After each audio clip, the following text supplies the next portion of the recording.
Hello everyone, welcome back to another episode of the Cutting Room Floor, the series where we take a look at things removed from our favourite games. I'm your host, Mr. Bandit, and today we'll be paying the sun-bleached streets of Vice City a visit, as we take a look at some of the cut features from GTA Vice City.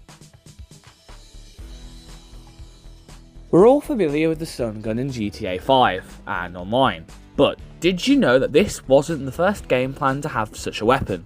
As in the PS2 files of GTA Vice City, lines of code for an unused weapon that goes by the name of stun gun could be found.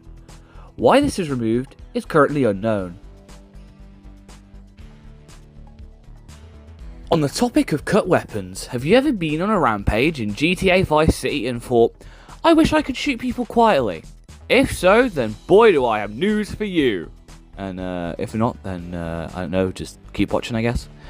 As in the PS2 game files, similar to the stun gun, lies the cut textures and models of a silenced Colt that, also like the stun gun, was removed for unknown reasons. Though if I did have to take a gander, it'd probably have something to do with the game's rushed development. At some point in the story, Tommy Vercetti would receive a phone call off a Mr. Moffat, who would be begging for Tommy's help with hiding him from the cops after escaping from prison. And that's all we know about Mr. Moffat, as every other line of code and texture even referencing Moffat was cut from the files, despite what some people would have you believe. Have you ever looked at the map of Vice City and thought, this map is tiny, I wish it was bigger? If so, then not only is that the story of my life, but do I also have news for you. As through the game files, you can find some leftover dialogue between Avery Carrington and Tommy from a cut mission, where Tommy would have to protect business associates of Avery's whilst going through the cut section of the map. Gator Keys seems to have been based off of the real-life Florida Keys. Yeah, I know. Who'd have guessed?